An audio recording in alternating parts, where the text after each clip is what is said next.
आनन्दमानन्दकरं प्रसन्नं ज्ञानस्वरूपं निजबोधरूपं योगेन्द्रमेद्यं भवरोगवैद्यं श्रीमद्गुरुं नित्यमहं नमामि। यस्याङ्घ्रिपङ्कजपरागपरप्रभावात् भूत्वा कृतिमतां श्रुतिमाचरामि तं सद्गुरुं सततसर्वसुखं सदग्र्यं वन्दे सदा विमलबोधघनं विचित्रम् वन्दो गुरुपदकञ्जकृपासिन्धुनररूपहरि महामोहतमपुञ्ज जासुवचनरविकर्णिकर। मेरा मुझ में कुछ नहीं, जो कुछ है सब तोर, तेरा तुझको सौंपते क्या लगेगा मोर।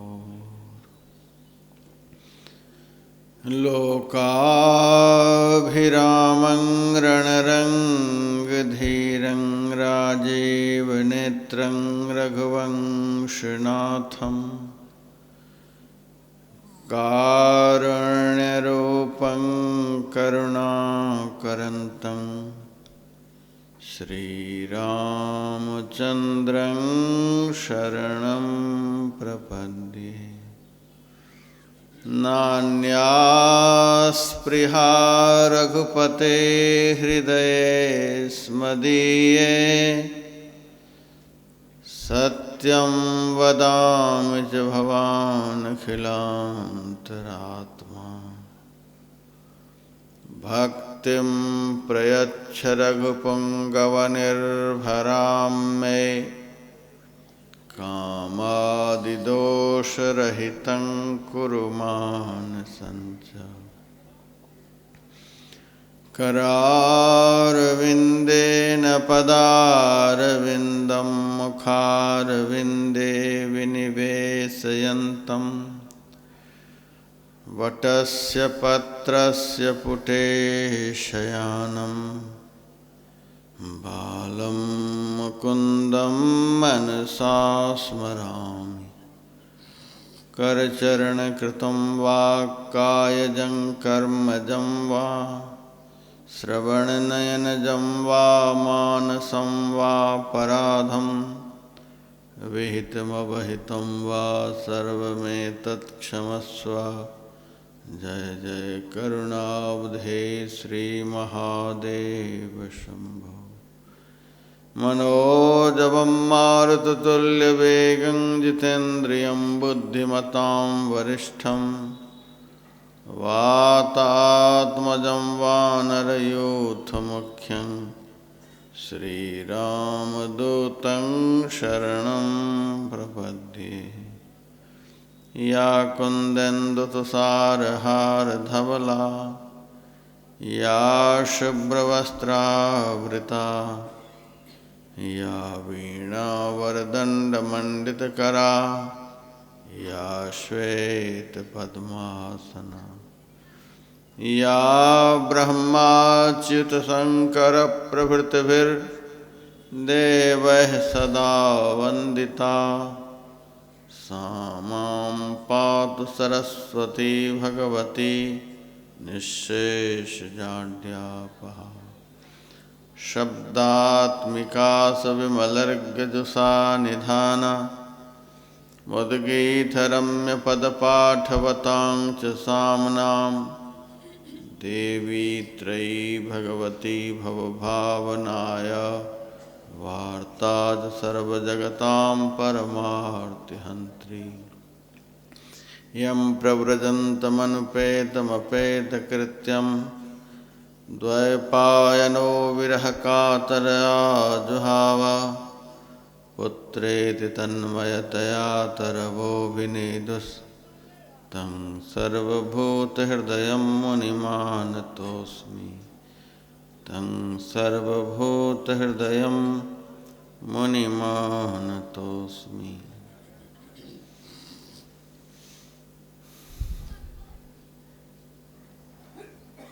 इस पवित्र स्थल पर अपने जीवन और जन्म को सफल बनाने हेतु पधारे हुए धर्म प्रेमी सज्जनों, माताओं तथा बहनों,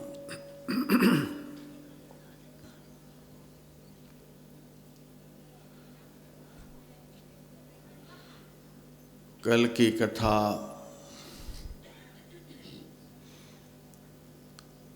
भगवान शिव शंकर के अत्यंत महत्वपूर्ण सूत्र पर मैंने समाप्त किया।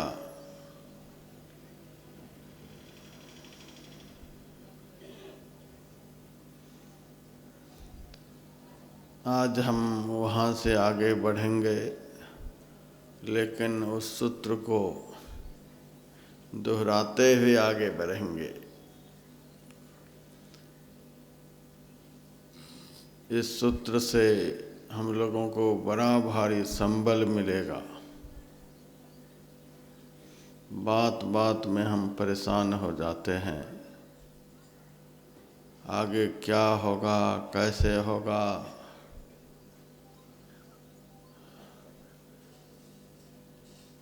आप हरिद्वार की स्थिति देख रहे हैं। बड़े बड़े धुरंधर महापुरुष का आश्रम सोना पड़ा हुआ है। शिविर लगा देंगे, कोरोना फैल जाएगा, कहीं बीच में बंद न हो जाए, क्या क्या सोचकर बहुतों ने शिविर नहीं लगाया। मेरे से भी बहुत कहा जा रहा था, महाराज इतना बड़ा पंडाल बनवा रहे हो, कोई आएगा कि नहीं आएगा, आ जाने पर कुछ हो जाएगा, कहीं बंद ना बीच में करना पड़ जाए। मुझे भगवान शिव शंकर का यह सूत्र सदैव स्मरण में रहता है। होई हैं सोई जो राम रचि राखा, को करी तर्क बढ़ावे शाखा। भगवान की जो इच्छा सो होगा। आप इच्छा समो नास्ति दैव इच्छा परम बलम। भगवद इच्छा पर छोड़कर निश्चिंत होकर भक्तों को कर्तव्य कर्म में सदैव लगे रहना चाहिए। होई हैं सोई जो राम रचि राखा, जो होगा सो देखा जाएगा। उस मालिक की इच्छा होगी, बंद हो जाए तो भी कोई बात नहीं, चलता रहे तो भी कोई बात नहीं। जब तक उनकी इच्छा, जिस तरह से चलाने की उनकी इच्छा, हम लोग तो उस मालिक के हाथ की कठपुतली हैं। जैसे नचाना चाहेंगे, जिस तरह से नचाना चाहेंगे, हम तो नाचने वाले हैं, वे नचाने वाले हैं। जगत प्रकाश प्रकाशक रामो। होई हैं सोई जो राम रचि राखा, को करी तर्क बढ़ावे शाखा। अस कही लगे जपन हरि नामू। इतना कहकर भगवान शिव भगवान का स्मरण करने लग गए। जो होगा देखा जाएगा।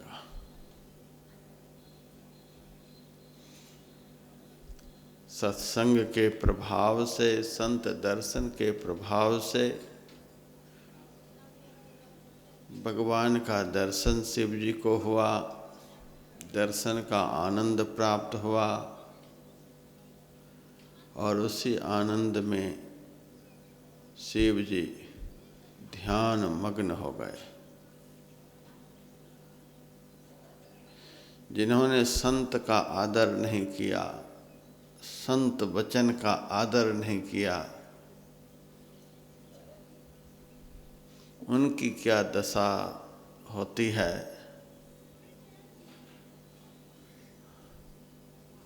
उनकी क्या स्थिति होती है, सती के जीवन में देखा जाता है।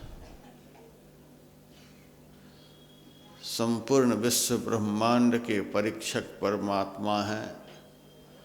आज परमात्मा की परीक्षा लेने के लिए सती चली है।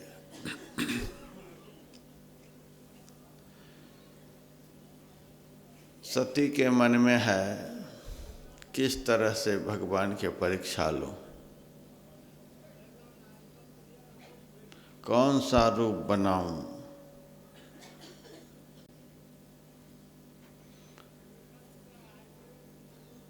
प्रजापति दक्ष की बेटी थी, चतुर की बेटी थी, कुछ तो चतुराई जरूर इनमें भी थी। सोचते विचारते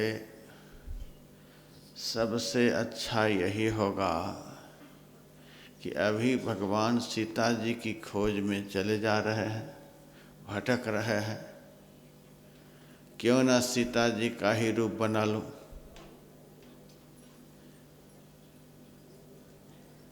सीता जी का रूप देखते ही वे तुरंत प्रसन्न हो जाएंगे, खुश हो जाएंगे, दिल की व्यथा दूर हो जाएगी। यदि वे खुश हो गए, प्रसन्न हो गए तो तुरंत उनकी परीक्षा हो जाएगी कि ब्रह्म तो सर्वांतर्यामी होते हैं, सब कुछ जानने वाले होते हैं, सबको जानते भी हैं, सबको पहचानते भी हैं। मनुष्य को कौन कहे, संसार के समस्त जीव जंतुओं की पहचान उनको है, सबकी परख उनको है। अनंत नेत्र, अनंत कान, अनंत हस्त, अनंत पाद उनके हैं। उनकी निगाहों से कौन बच सकते हैं। तो यदि मुझे देखकर खुश हो जाएंगे, प्रसन्न हो जाएंगे तो परीक्षा हो गई कि नहीं पहचान पाए, ब्रह्म नहीं है। यदि पहचान लेंगे तब तो यह पक्का हो जाएगा कि सही में ये भगवान है।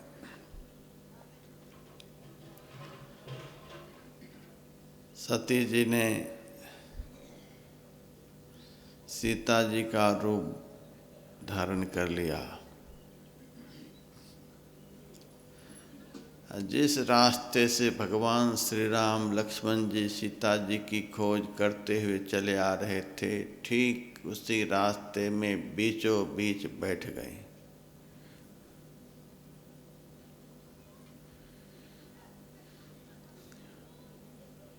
राम की दृष्टि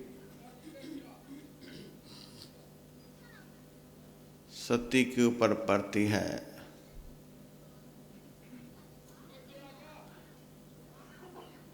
राम कुछ भी नहीं बोलते।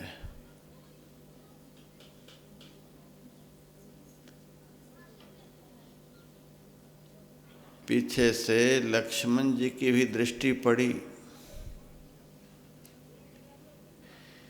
एक बार तो लक्ष्मण के मन में संदेह हुआ।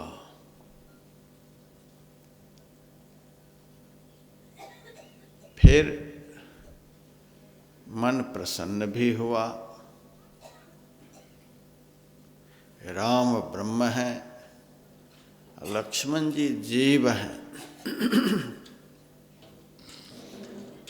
जीव के अंदर संसार रूप दृश्य का प्रभाव पड़ता है। संसार दृश्य का अवलोकन कर जीव कभी प्रसन्न होता है, कभी भ्रमित होता है, कभी सुख को प्राप्त करता है, कभी दुख को प्राप्त करता है।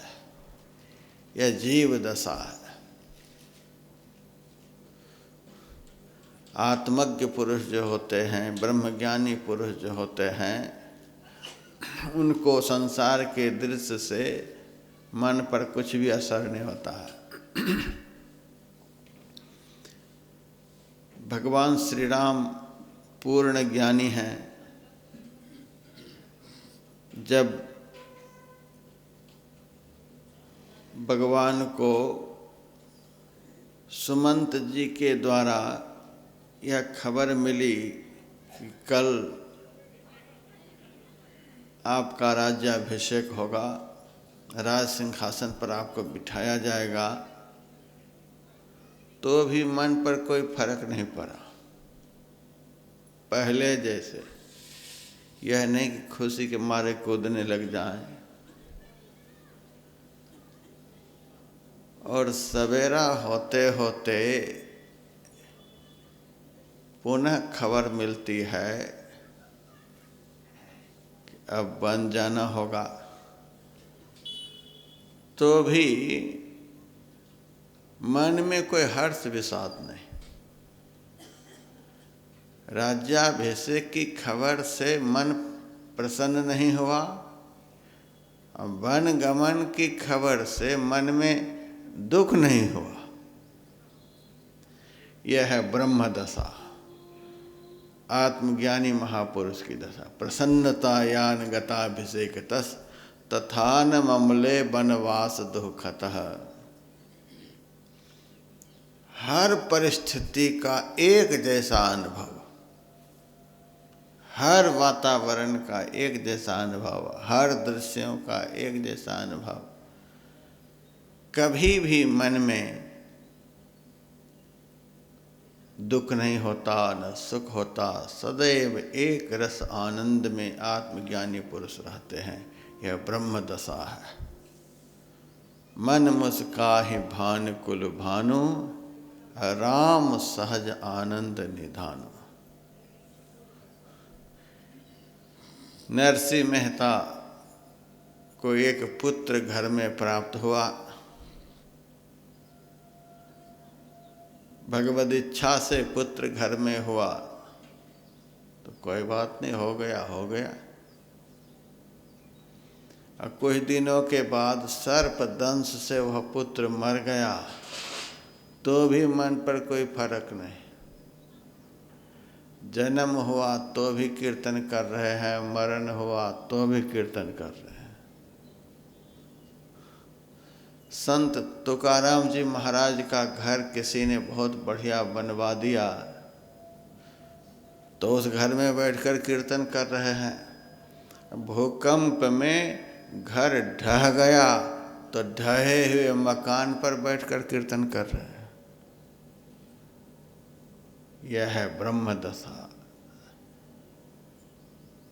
संसार की समस्त परिस्थितियों में, जीवन की समस्त स्थितियों में, समस्त दृश्यों को देखने पर मन पर कोई भी असर नहीं होता है। यह ब्रह्म दशा है। साजन दुर्जन जो चली आवे, एक ही दृष्टि निहार, संत की महिमा अपरंपार। कंचन कांच और शत्रु मित्र को भेद नहीं बिल गया है, कोई अंतर नहीं पड़ता है। राका बाका चले जा रहे थे,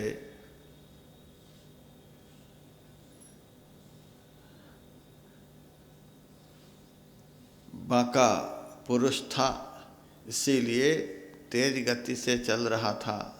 राका स्त्री के रूप में थी, इनकी गति धीमी थी। कुछ दूर आगे बढ़ने पर बाका ने देखा कि सड़क पर सोने की असरफियां पड़ी हुई है। उनके मन में हुआ, आहा, हम लोग विरक्त जीवन जीने का संकल्प लिए चल रहे हैं और सामने सोने की असरफियाँ पड़ी हुई हैं। यदि इसमें लालच आ गया तो हमारा पतन हो जाएगा, संकल्प समाप्त हो जाएगा, संकल्प असिद्ध हो जाएगा। हम तो इस असरफी का स्पर्श करेंगे नहीं। संभव है राका कर ले तो भी हम दोनों का व्रत भंग हो जाएगा। एक लोभायमान हो जाए, एक के अंदर लोभ नहीं हो, दोनों एक साथ रहेंगे, कभी न कभी मेरे अंदर भी लोभ हो ही जाएगा। तो उनके मन में लोभ नहीं हो, उनकी दृष्टि इस पर नहीं पड़े, इसके लिए बांका ने सड़क पर की धूल उठा उठा कर उस सोने की असरफियों के ऊपर डालने लगा कि दिखलाई नहीं दे राका को। लेकिन राका की ब्रह्म दृष्टि थी। राका दूर से ही कहती है, आप क्या कर रहे हो? आपको और कोई काम नहीं रहा, आप चलते रहो। क्या बीच में चलना छोड़कर धूल पर धूल डालने लग गए? तब बांका के मन में हुआ, ये तो हमसे भी आगे निकल गई। हमारी दृष्टि में तो धूल और स्वर्ण अलग अलग है, लेकिन इनकी तो दृष्टि ऐसी है कि दोनों को धूल ही समझती है। ये ब्रह्म दृष्टि, यह ब्रह्म भाव है। सब में एक को देखता है, एक में सबको देखता है। सब में उसी का नूर समाया, कौन है अपना कौन पराया। यह ब्रह्म दृष्टि है। जीव दृष्टि, जीव दशा ऐसी है कि तुरंत तुरंत भ्रमित हो जाता है। सत्संग सुनेंगे, बहुत ज्ञान होगा, पंडाल से बाहर निकलेंगे, बाहर के दृश्यों का प्रभाव मन पर तुरंत पड़ेगा। यहाँ से घर जाने के बाद मनोदशा और कुछ हो जाएगी। हर की पौड़ी चले जाएंगे स्नान करने के लिए, वहाँ के दृश्यों का कुछ और प्रभाव पड़ जाएगा। जीव के मन पर, जीव के विचारों पर, जीव के ज्ञान पर संसार के दृश्यों का, संसार के प्राणी पदार्थों का तुरंत असर होता है। तो भगवान श्री राम ने भी देखा, लेकिन उनके मन पर कोई असर नहीं हुआ। लेकिन लक्ष्मण जी के मन पर थोड़ा असर हुआ। एक बार तो खुश हो गए, जिनकी खोज में हम लोग चले जा रहे हैं, इतने भटक रहे हैं, वे सीता मिल गई, देखो सामने है। बड़े खुश हुए। लेकिन यह अज्ञानी जीव भी यदि ब्रह्मज्ञानी का संग कर ले, अज्ञान दृष्टि वाला जीव भी यदि ब्राह्मी दृष्टि वाले किसी संत का संग कर ले, किसी महापुरुष का संग कर ले, तो तुरंत सावधान हो जाएगा, तुरंत सचेत हो जाएगा। नहीं, ऐसा नहीं हो सकता है। एक बार तो मन प्रसन्न हुआ, सीता जी तो मिल गई, इसी की खोज में हम लोग चले जा रहे, ये देखो सामने है। लेकिन ब्रह्म के साथ में जीव है, परम ज्ञानी के साथ में यह अज्ञानी जीव है, इसीलिए तुरंत बोध हुआ, तुरंत ज्ञान हुआ। ऐसा नहीं हो सकता है। जो सीता सदैव भगवान के सामने खड़ी रहती थी, हाथ जोड़े रहती थी, सदैव पीछे पीछे चलती थी, आज वही सीता भगवान के सामने बैठी हुई है, आगे बैठी हुई है। पीछे बैठी होती तो चलो एक बात थक गई है, ये तो आगे बैठी हुई है।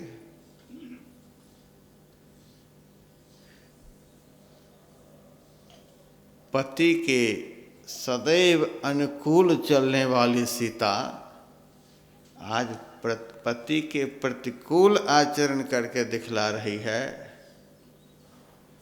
जरूर दाल में काला है।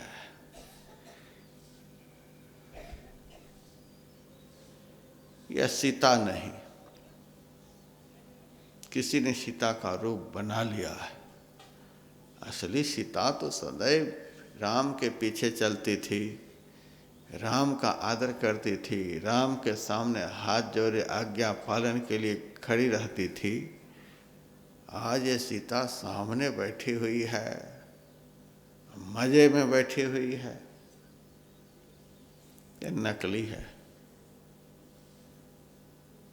दिखलाई तो दिया लेकिन असली नहीं है। तो तुरंत मन में दुख हुआ। पहले हर्ष हुआ कि मिल गई सीता, लेकिन असली नहीं मिली। नकली के मिलने से दुख होता है, असली के मिलने से सुख होता है। ये मिली भी तो नकली मिली, ये तो और आफत है। मन पर असर हुआ, मन में दुख हुआ। यह जीव दशा है। कभी सुख तो कभी दुख, कभी सुख तो कभी दुख। फिर लक्ष्मण जी ने मन में सोचा, चलो असली हो या नकली, हमें सीता से क्या लेना देना।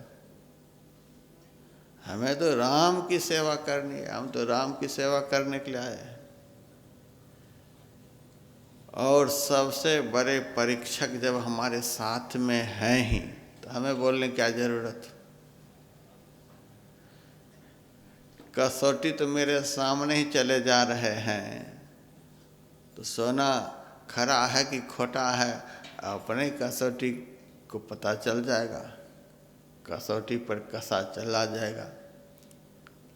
असली नकली का स्वतः इनको ज्ञान हो ही जाएगा।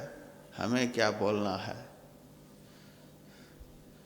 लक्ष्मण जी कुछ बोले नहीं।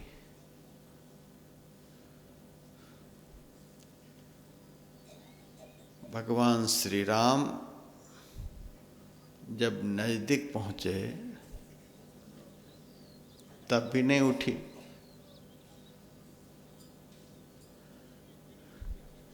लक्ष्मण जी कुछ नहीं बोलते। ऐसे अवसर पर लक्ष्मण जी जरूर बोलते थे, लेकिन आज कुछ नहीं बोल रहे। देखते हैं क्या होता है। भगवान श्री राम ने सती जी से पूछा, सती तुम यहाँ क्यों बैठी हुई हो? तुम परम पतिव्रता नारी हो, सदैव पति के साथ में रहने वाली हो। आज पति को छोड़कर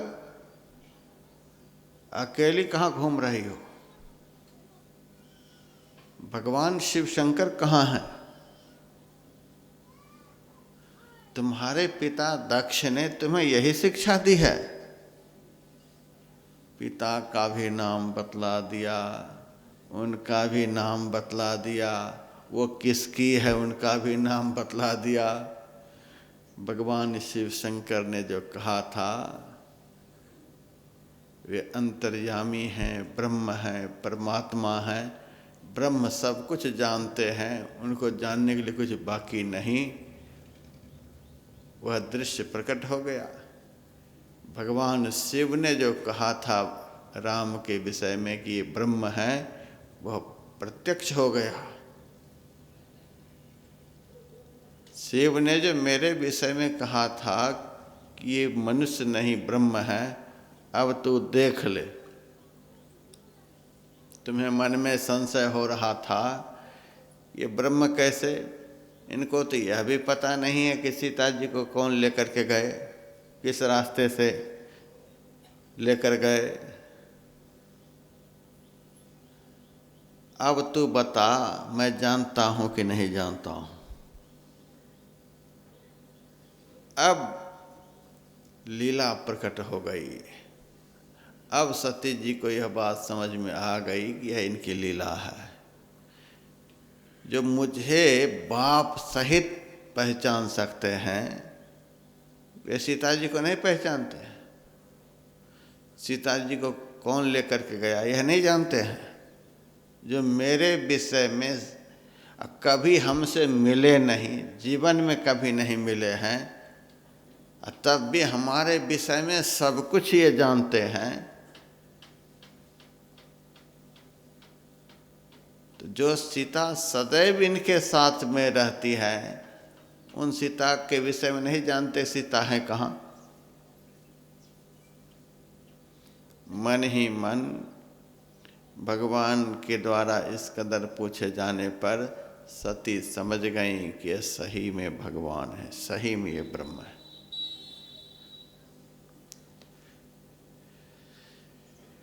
शिव जी ने कहा था सो राम व्यापक, ये व्यापक हैं।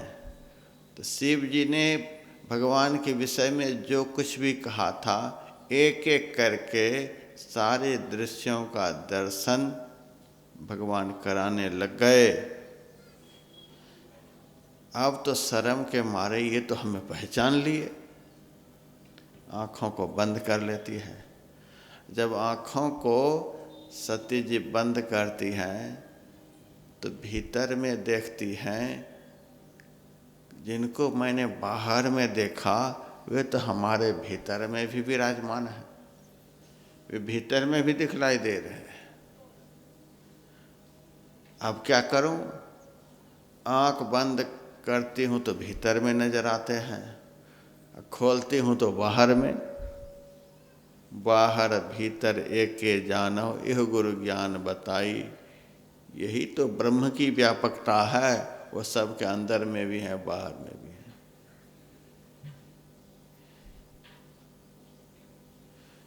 उपनिषद वाक्य है, ईशावास्य उपनिषद में लिखा हुआ है, तदे जति तन्ने जति तद्दूरे तद्वंतिकम। तदे जति तत् ए जति, वह ब्रह्म चलता है, तत् न ए जति, वह नहीं चलता है। तद्दूरे, वह बहुत दूर है। तद्वंतिके, वे सबके नजदीक है। तत् अंतरस्य सर्वस्य, वह सबके अंदर में है और फिर सबके बाहर भी है। तदंतरस्य सर्वस्य तदु सर्वस्यास्य बाहितः। यह ब्रह्म का स्वरूप, वह चलता है और नहीं भी चलता है। जब ये साकार रूप धारण करते हैं तो चलते हुए नजर आते हैं। और उनका निराकार स्वरूप जो है वह सर्वव्यापक है, सृष्टि के कण कण में परिव्याप्त है। निराकार स्वरूप अनंत है, अखंड है। अज्ञानियों की दृष्टि में वे चलते हैं, ज्ञानियों की दृष्टि में वे अचल हैं, अकंप हैं। अज्ञानियों की दृष्टि से बहुत दूर हैं, तद्दूरे। ज्ञानियों की दृष्टि में सबसे नजदीक है, तद्वंतिके। अज्ञानी लोग समझते हैं कि वे केवल अंदर में ही हैं। ज्ञानियों की दृष्टि में वे सबके अंदर और बाहर सब जगह हैं। यह ब्रह्म का स्वरूप है, सबके अंदर बाहर, सबसे परे। हमारे गुरुदेव से किसी ने पूछा था, महाराज जी आपने ईश्वर की स्तुति बनाई है, क्षेत्र क्षर अपरा परापर और अक्षर पार में, वह ईश्वर सबसे परे ही हैं, परे ही हैं। तो उनका दर्शन कैसे होगा? जब सबसे बाहर ही हैं तो दर्शन कैसे होगा? कहा तू बढ़िया से स्तुति को पढ़ा नहीं है न समझा है। वह ईश्वर क्षेत्र, क्षर, अपरा, परा और अक्षर, ये सबसे परे, पार, सबके परे। और मैं का अर्थ होता है अंदर। वे सबसे परे भी हैं और सबके अंदर भी हैं। अपरा, परापर और अक्षर, पार, सबसे परे। मैं का अर्थ अंदर, सबसे बाहर, सबके अंदर। तो सती जी जब आँखों को बंद करती हैं तो देखती हैं कि अंदर में भी हैं, खोलती हैं तो बाहर में भी। भगवान शिव ने जो बतलाया था, ये मनुष्य नहीं है, ये ब्रह्म है, भगवान हैं, ये व्यापक हैं, अपना व्यापक रूप दिखला दिया। सर्वांतरयामिता का भी ज्ञान करा दिया कि ये सब कुछ जानते हैं, पहचान लिया। अंदर बाहर सब जगह अपना दर्शन करा दिया।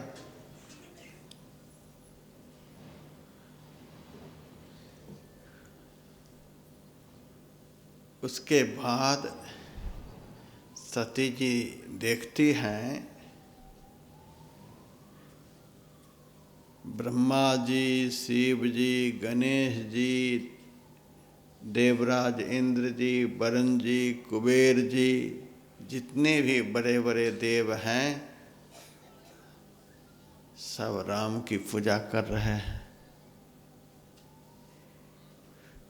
महानता का भी दर्शन करा दिया। देख लो, सब हमारी पूजा करते हैं, सब हमारा आदर करते हैं।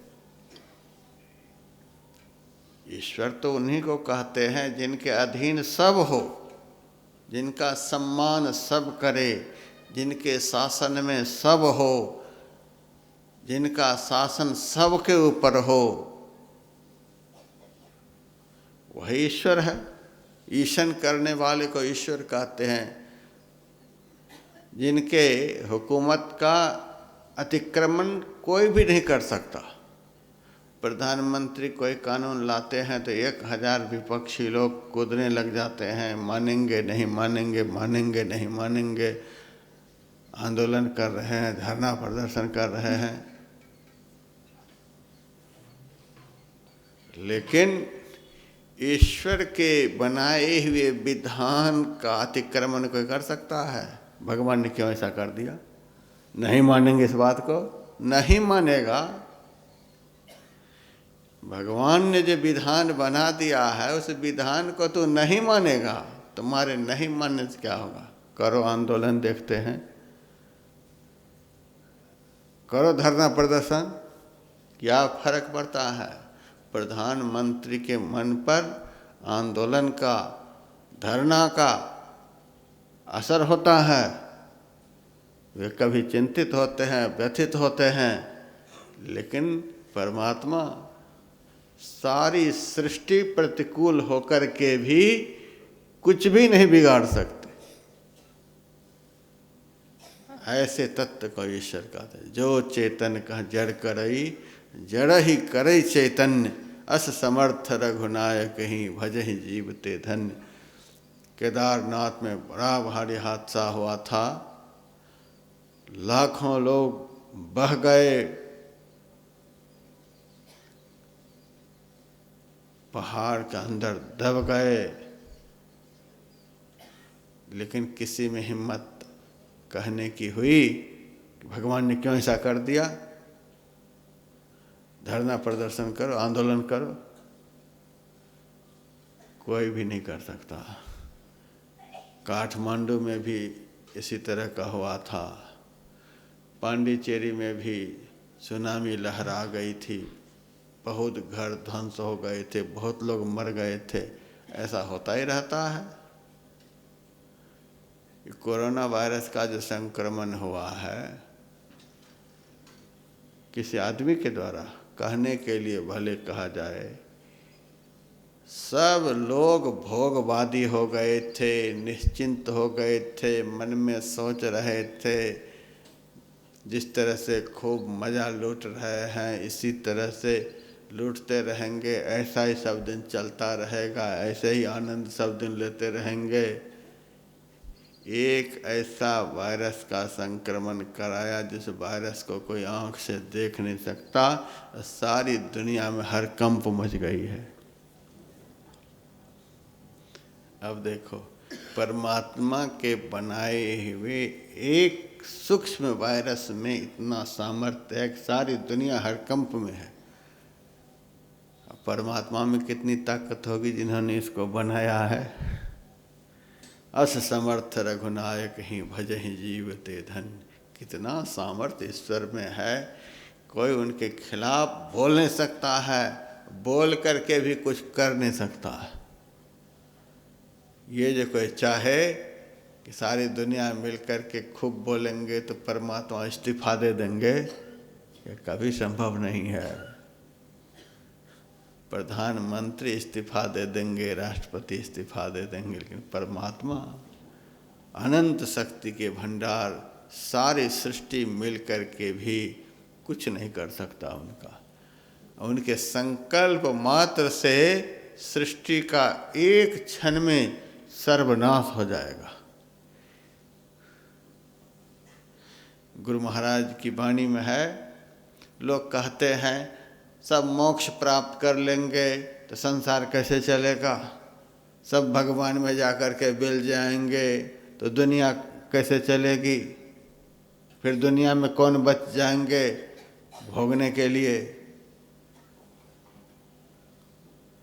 गुरु महाराज कहते हैं कि इस बात की चिंता तुमको क्यों है, तू तो अपना काम बना ले, तू मोक्ष प्राप्त कर ले, तू भगवान की शरण में चला जा। दुनिया कैसे चलेगी दुनिया बनाने वाले जानेंगे।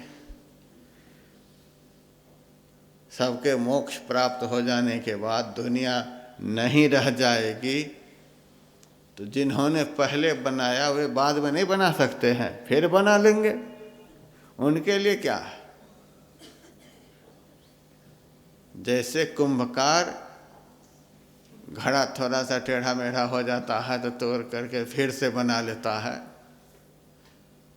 उसी तरह से परमात्मा ऐसे सुयोग्य कुंभकार हैं कि जब चाहेंगे तब संसार रूपी घड़ा को बना लेंगे, जब चाहेंगे तब बिगाड़ देंगे, उनके हाथ की बात है।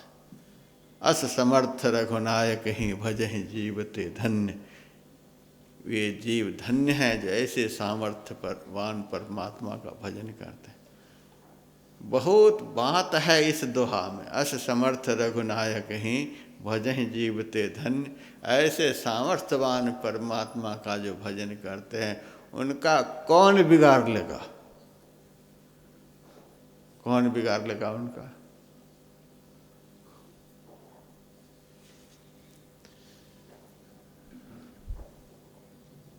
उपमन्यु बड़ा भारी तप कर रहा था,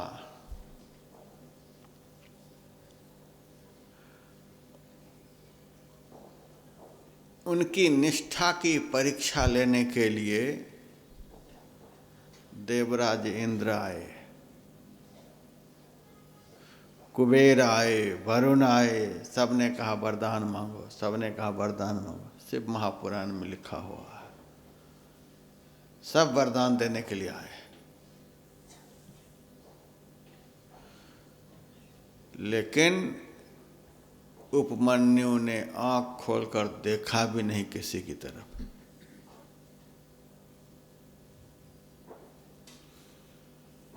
बहुत बार देवराज इंद्र ने कहा वरदान मांगो, वरदान मांगो, कहा मैं किसी से वरदान मांग ही नहीं सकता।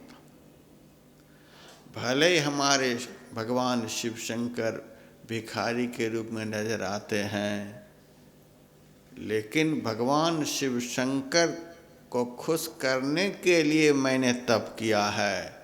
एकमात्र वे ही जब मेरे सामने प्रकट होंगे तो उसी से हम मांगेंगे और किसी से नहीं मांगेंगे। सब देवता नाराज हो गए। ये छोटा सा बालक किसी का कहना नहीं मानता है। हम कहाँ कहाँ से चलकर इनको वरदान देने के लिए आए, लेकिन ये किसी का सुनता तक नहीं है। सब नाराज होकर भी उपमन्यु का कुछ भी नहीं बिगाड़ सका। ईश्वर में कितनी ताकत है।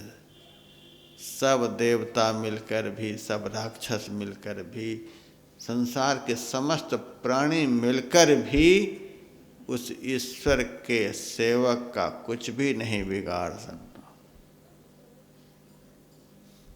असमर्थ रघुनायक ही। ऐसे परमात्मा का जो भजन करेंगे, ऐसे परमात्मा का जो चिंतन करेंगे, ध्यान करेंगे, ऐसे परमात्मा की चर्चा को जो सुनेंगे, कथा को जो सुनेंगे, उनका कोरोना क्या बिगाड़ लेगा बताइए तो। कुछ भी नहीं बिगाड़ सकता। असमर्थ रघुनायक। आप लोग निश्चिंत होकर के यहाँ रहें, निश्चिंत होकर के भजन करें, निश्चिंत होकर के भोजन करें, निश्चिंत होकर के कथा को सुनें। इस पंडाल के अंदर, इस परिसर के अंदर आप लोग निश्चिंत होकर अपने अपने कामों को करें। मैं विश्वास दिलाता हूँ आपका अनिष्ट नहीं होगा। लेकिन इस घेरे से बाहर जब आप जाएंगे तब का ठेका मैं नहीं ले सकता। यहाँ के नियमों का जो उल्लंघन करेंगे, अतिक्रमण करेंगे, मनमाने ढंग से जहाँ तहाँ घूमेंगे, जो मर्जी सो जा करके खाएंगे, यहाँ के भोजन से जिनको मन तृप्त नहीं होगा वे इधर उधर का भी कुछ करेंगे, तो ऐसे लोगों के लिए मैं नहीं कह सकता कि आपका जीवन सुरक्षित है। ऐसे लोग दूसरे को भी असुरक्षित कर सकते हैं। यहाँ के शांतिमय वातावरण को भी वे बिगाड़ सकते हैं। बाकी इस परिसर के अंदर यहाँ के निर्देशानुसार आचरण करने वाले सब तरह से सुरक्षित हैं। हमें विश्वास है। अस समर्थ रघुनायक ही भजहि जीवते धन्य। ब्रह्म रूप सतगुरु नमो। जिनको हम ईश्वर कहते हैं, उसी ईश्वर के प्रत्यक्ष रूप संत होते हैं, सद्गुरु होते हैं। ब्रह्म रूप सद्गुरु नमो। ब्रह्म के सामने हम बैठे हुए हैं। ये ब्रह्म अंदर भी हैं, बाहर भी है। ब्रह्म वेदमृतम पुरस्ताद ब्रह्म पश्चात ब्रह्म दक्षिण तश्चोत्तरेण अधश्चोर्ध्वं च प्रसृतम ब्रह्म वेदम विश्वमिदम वरिष्ठम। ये ब्रह्म रूपी अमृत सबके ऊपर, नीचे, बाएं, दाएं, आगे, पीछे सर्वत्र ब्रह्म ही ब्रह्म है। यह जीव तो यदि ब्रह्म में निष्ठा मात्र कर ले तो सब तरह से सुरक्षित है। जैसे गहरे जल में मछली सुरक्षित है, उसी तरह से ब्रह्म रूपी अमृत सरोवर में यह जीव सब तरह से सुरक्षित है।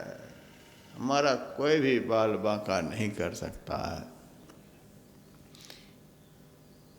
ब्रह्म को छोड़कर यदि हमारा चित्त संसार की तरफ चला गया तब तो जीवन असुरक्षित है ही।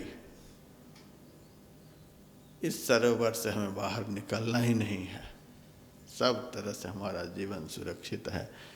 भगवान ने दिखला दिया, देखो हमसे बड़ा कौन है संसार में। सब हमारी सेवा कर रहे हैं। इस महानता को भी सती देख रही है। हाँ, इनकी सेवा तो सब कर रहे हैं।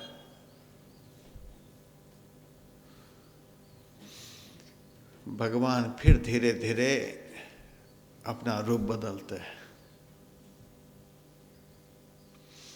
भगवान जंगल में चल रहे हैं, आगे आगे राम, राम के पीछे सीता, सीता के पीछे लक्ष्मण,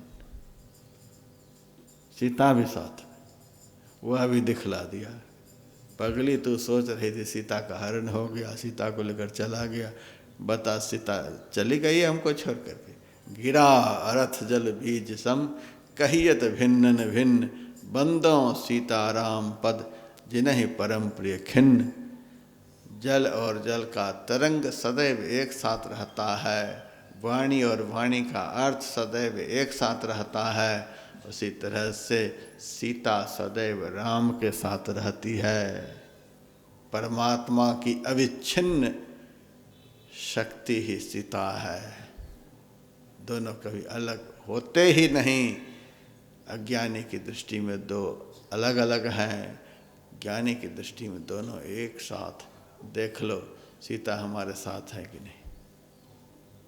तुम्हारे मन में हो रहा था ये सीता जी की खोज कर रहे हैं, बता सीता मेरे पीछे पीछे चल रही है।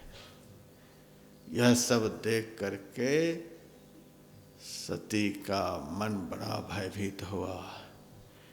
हमारे पति कह रहे थे ये भगवान हैं, सही में भगवान है।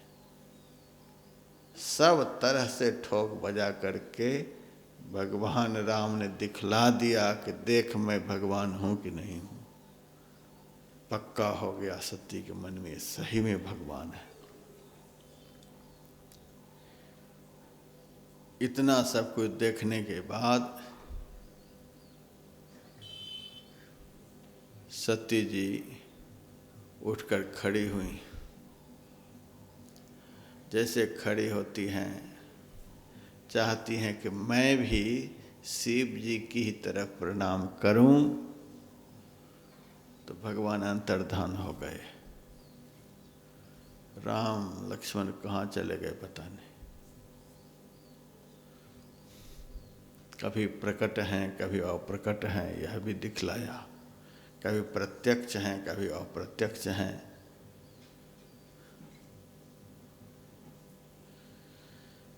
डर के मारे वहाँ से चली। अब क्या जवाब दूंगी जाकर शिव जी को, जब वे पूछेंगे कि किस तरह से तूने परीक्षा ली, ये भगवान थे कि नहीं थे बता, अब क्या जवाब दूंगी।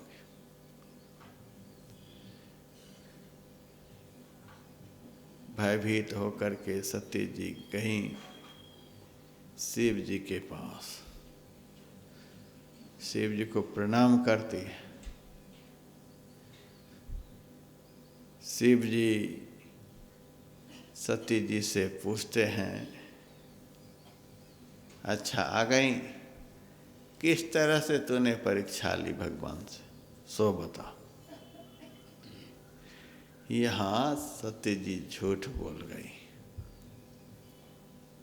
कछुन परीक्षा लेन गोसाई, कीन्ह प्रणाम तुम्हारे ही नाई। मैंने कुछ भी परीक्षा नहीं ली। जिस तरह से आपने प्रणाम किया उसी तरह से मैंने भी प्रणाम कर लिया। शिव जी के मन में हुआ, हाय हाय, इतना समझाने पर तो एक बात पले नहीं पड़ी। अगस्त मुनि समझा समझा करके इनको हार गए। मैं भी हार ही गया था। लागन और उपदेश यद्यप कहो से बार बहु। वहाँ पहुँचते पहुँचते ही कैसे इनको ब्रह्म ज्ञान हो गया। जो कहती है कछुन परीक्षा लीन गोसाई, मैंने कोई परीक्षा ली ही नहीं। ये झूठ बोल रही। तब शंकर देखे उधर ध्याना, सती जो कीन्ह चरित सब जाना। ध्यान में इतना सामर्थ्य है, जो बात किसी भी तरह से समझ में नहीं आती, जिस बात का ज्ञान किसी भी तरह से नहीं हो सकता, न शास्त्र से, न पुराण से, न वेद से, न किसी के कहने सुनने से, ध्यान में इतनी ताकत है। यदि ठीक ठीक ध्यान बन जाए, उस ध्यान से जो ज्ञान प्राप्त होता है, उस ज्ञान से सब कुछ हथेली में प्राप्त फल की तरह दिखने लग जाता है। भगवान शिव पूछ रहे थे, उनकी आंखें खुली थी, वृत्ति बहिर्मुखी थी। क्या बात है कि रास्ते चलते ही, उधर जाते ही इनको पता चल गया कि वे भगवान हैं और मेरी तरफ प्रणाम कर लिया। ऐसा परिवर्तन कैसे आ गया?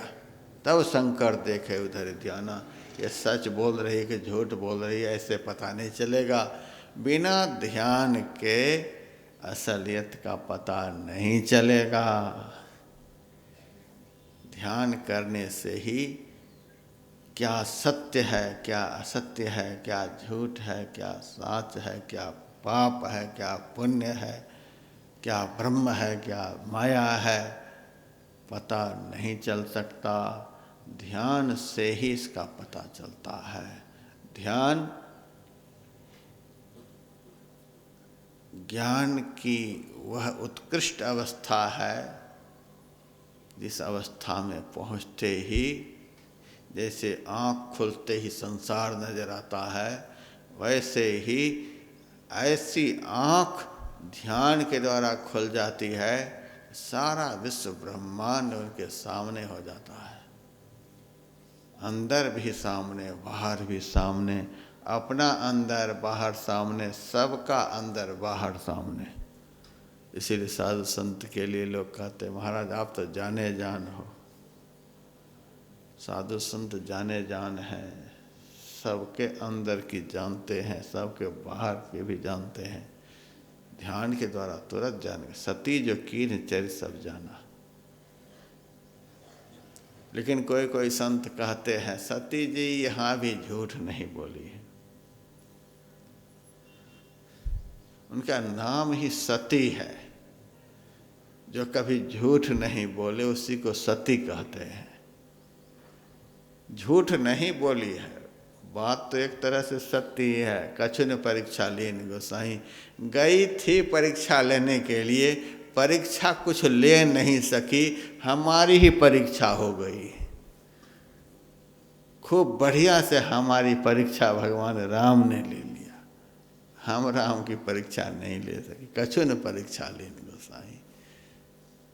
जब हमारी सारी परीक्षा हो गई, सारी परीक्षा हमारी ले ली गई, तो हमें पता हो गया कि ये मनुष्य नहीं, हम आए थे परीक्षा लेने को, हमारी परीक्षा हो गई। हम तो एक भी परीक्षा इनसे नहीं ले सके, हम तो इन्हें जान भी नहीं पाए, हमको बिल्कुल के बिल्कुल जान गए।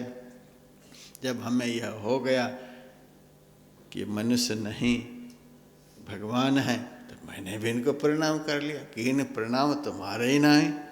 जिस तरह से आप इनको भगवान मानकर प्रणाम किए थे, जब हमारी सारी परीक्षा हो गई तो मैंने भी आपकी तरह इनको भगवान जान करके प्रणाम कर दिया। लेकिन यह कपट युक्त सत्य वचन है। भगवान शिव मन से बड़े दुखी हुए, क्योंकि भगवान शिव के इष्ट राम हैं और राम की अर्धांगिनी सीता है। सीता को माँ की दृष्टि से शिव जी देखते थे, ये हमारे इष्ट देव के अर्धांगिनी है। इन्होंने तो हमारी माँ का रूप धारण कर लिया। जब ये हमारी माँ बन गई, अब इसके साथ स्त्री वाला व्यवहार कैसे हो? अब स्त्री की तरह इनको हम कैसे रखेंगे?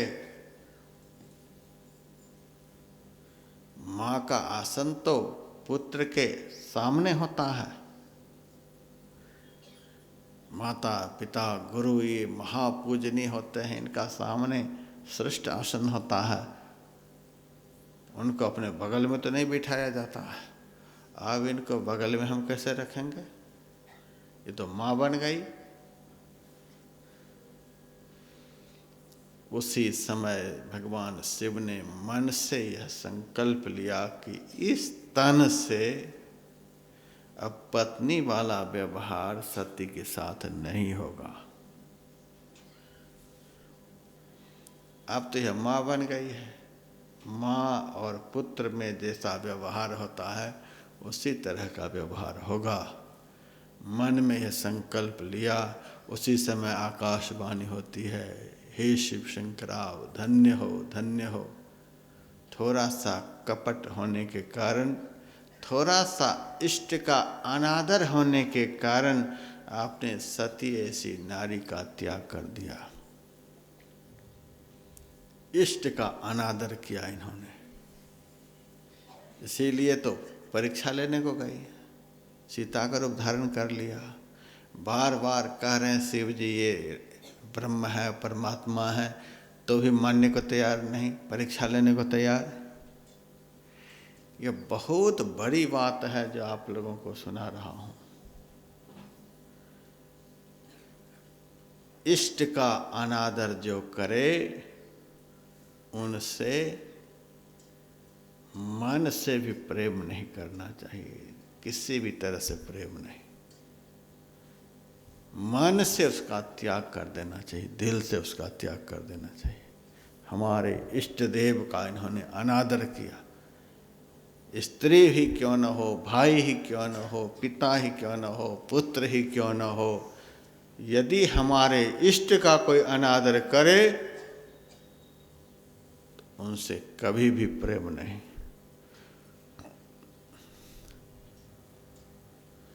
इस बात पर बहुत ध्यान देने को है। हमारे इष्ट की कोई निंदा करे, चुगली करे, कुछ से कुछ बताए, तुम्हारे गुरु तो ऐसे हैं वैसे हैं।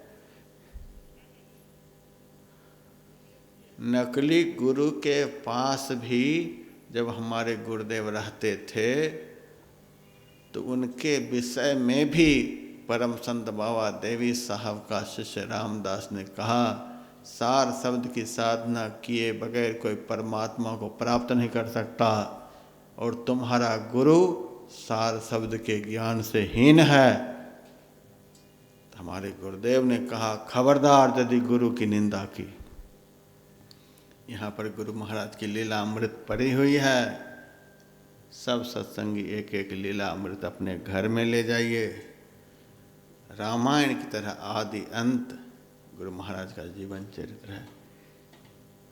जब कच्चे गुरु के पास में हमारे गुरुदेव थे तो भी उस कच्चे गुरु में इतनी निष्ठा थी, खबरदार यदि हमारे गुरु की निंदा की।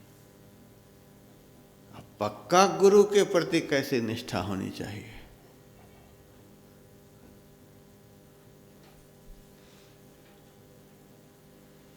बहुत गुरु आजकल जेल में हैं,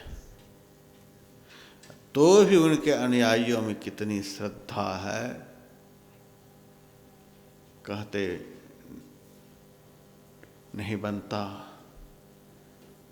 उस जेल से 1-2 किलोमीटर दूर से भी गाड़ी से गुजरते हैं तो गाड़ी रोक करके जेल की तरफ घूम करके प्रणाम करते हैं कि इस जेल में हमारे गुरु रहते हैं। जेल में उनके गुरु हैं, अपने कुकृत्य के कारण जेल में हैं, यह भी सबको पता है, तो भी इतनी निष्ठा कि जेल के रास्ते से गुजरते हैं तो उस जेल को प्रणाम करते हैं कि इस जेल में हमारे गुरु हैं। हमारे गुरु कैसे हैं? आओ वीरो मर्द बनो, अब जेल तुम्हें तजना होगा। समस्त भक्त को शरीर और संसार रूप जेल से छुड़ाने का सामर्थ्य रखने वाले ऐसे हमारे सद्गुरु हैं। सारे जीवन 101 साल 1 महीना 11 दिन शरीर में रहे, उनके चरित्र पर कोई दाग नहीं। कितने भक्त को उन्होंने जेल से मुक्त कराया।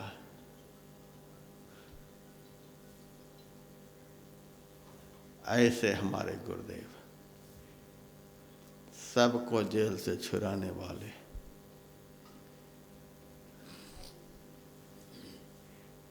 इनके प्रति हमारे अंदर में कितना आदर है, इनके लिए आज तक हम लोगों ने क्या सब किया, इनके लिए हम लोग आज तक क्या सब कर रहे हैं।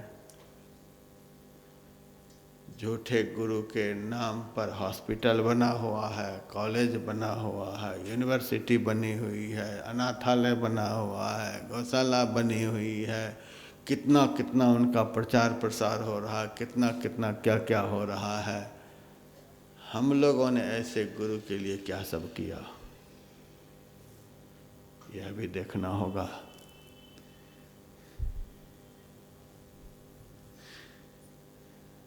खैर जो भी हो, इतना तो जरूर हम लोगों के अंदर में अपने गुरुदेव के प्रति, अपने इष्ट देव के प्रति श्रद्धा हो। इनका जो अनादर करे, उस अनादर करने वाले के प्रति हमारे मन में किसी भी तरह का आदर भाव नहीं होना चाहिए। तो मन से भगवान शिव ने सती का त्याग कर दिया कि इन्होंने हमारे इष्ट का अनादर किया है, अपमान किया है, इसीलिए परीक्षा लेने को गई। बारंबार आकाशवाणी कहती, धन्य हो शिव, थोड़ा सा इष्ट अपमान को भी आपने बर्दाश्त नहीं किया, सती ऐसी नारी का त्याग कर दिया। उस आकाशवाणी को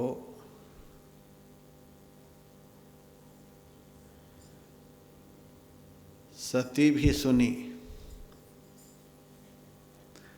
सती अब भगवान शिव से पूछती है, भगवान आपने कौन सा संकल्प लिया है?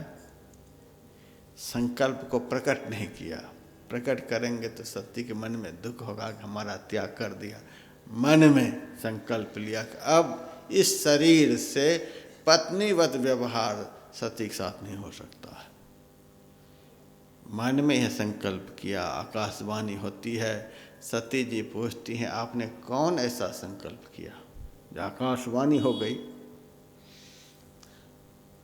भगवान शिव ने बात को बहला दिया, चलो कैलाश चल रहे हैं, वहाँ तुमको कथा सुनाएंगे, क्या सब हुआ, क्या सब मन में संकल्प लिया बताएंगे आगे। कथा सुनाते हुए चले जा रहे, बात को स्पष्ट नहीं किया। चले गए कैलाश, बट वृक्ष की छाया में भगवान शिव शंकर आसन लगा करके बैठे। मन में हुआ, सती जी बारंबार पूछती हैं, आपने कौन सा संकल्प लिया, कौन सा संकल्प लिया? कह देने से बड़ा दुख होगा। तो यदि जागृत अवस्था में रहूँगा तो ये संकल्प पूछती रहेंगी, कभी न कभी बताना होगा तो इनको बड़ा दुख होगा। इससे अच्छा कि जागृत अवस्था में रहूं ही नहीं। ध्यान मग्न हो गए, सिद्धासन लगा करके भगवान शिव बैठे और समाधि में मग्न हो गए। और शिव जी की समाधि 2-4 मिनट में टूटने वाली है नहीं। बीते संवत सहस 87, तजी समाधि शंभु अविनाशी। एक आसन से 87,000 वर्ष तक बैठे ही रहे। संत दर्शन का फल शिव जी को मिला, सत्संग का फल शिव जी को मिला। भगवान के दर्शन से जो आनंद प्राप्त होता है, वह आनंद शिव जी को प्राप्त हुआ। वह आनंद ऐसा है, 87,000 वर्ष तक न भोजन किए, न पानी पिए, न स्नान किए, कोई बाह्य क्रिया नहीं, किसी से बातचीत नहीं, केवल आनंद की अवस्था में है। 87,000 वर्ष तक एक जैसा आनंद, यह समाधि का आनंद है। ये तो आनंद में है। सती जी मन ही मन बहुत दुखी हैं। हाय, अपने दुष्ट कर्म के कारण आज हमारी यह दुर्गति है। तीनों लोकों के स्वामी भगवान शिव शंकर ने मेरा त्याग कर दिया, पति ने मेरा त्याग कर दिया। इस विरह व्यथा के मारे सती जी बहुत दुखी है। दुख का वारा पार नहीं। सती जी के दुख, सती जी के अंदर की पीड़ा, सती जी जो भीतर ही भीतर व्यथित हो रही हैं और पश्चाताप कर रही हैं कि अब इस तरह की गलती फिर कभी नहीं करूंगी। अपने किए हुए गलतियों पर जब आदमी बहुत पश्चाताप करता है तो पुराणों में लिखा हुआ है, पश्चाताप की अग्नि ऐसी होती है कि मनुष्य की गलतियों को वह खत्म कर देती है। यदि कभी भूल चूक से गलती हो जाए तो उस गलती पर पश्चाताप होना चाहिए। हमसे गलती हो गई, तब उसका मार्जन हो जाता है, प्रायश्चित हो जाता है। गलती पर गलती किया जाए, मानने को तैयार नहीं। बहुत लोगों के अंदर तो ऐसा होता है कि हमसे गलती होती ही नहीं, गलती मानने को तैयार नहीं।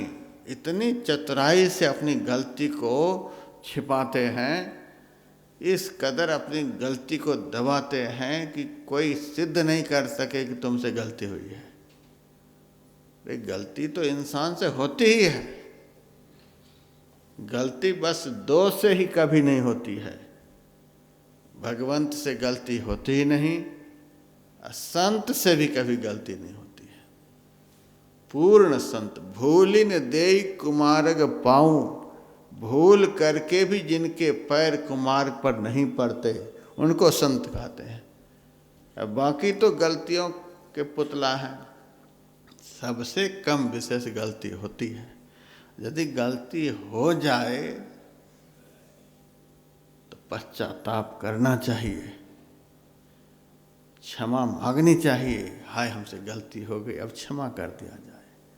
पश्चाताप हो, मन में भारी व्यथा हो, दुख हो, तो पश्चाताप की आग में गलती से जो पाप हुआ है वह भस्म हो जाता है, ऐसा लिखा हुआ है। पश्चाताप होना चाहिए। और ऐसा भी नहीं कि रोज दिन में 20 बार गलती करो और पश्चाताप करते रहो। कभी अनजान में गलती हो गई है, उस पर पश्चाताप किया तो भस्म हो जाएगा। लेकिन यह सोच करके पश्चाताप करने से गलती का पाप स्वाहा हो जाता है तो किए चले जाओ, गलती भी करो तुरंत पश्चाताप, गलती, ऐसा नहीं। कभी भूल चूक से अनजान में हो गया है, उस पर पश्चाताप होगा, तब प्रायश्चित हो जाएगा। किए चले जाओ तब नहीं होगा। सती जी के मन में बड़ा भारी पश्चाताप हुआ, पाप का मार्जन हुआ। शिव जी की आंखें खुली। राम राम शिव सुमिरन लागे, जानी सती जगतपति जागे। समाधि टूटी। जिनके आनंद में शिव जी समाधि में थे, मुंह से उन्हीं का नाम निकलने लगा। यह मत समझो कि मैं सोया हुआ था, आंख बंद करके चुपचाप बैठा हुआ था। जिनके आनंद में मैं था, देख लो उन्हीं का नाम मेरे मुंह से निकल रहा है। सती जी आकर के प्रणाम करती हैं,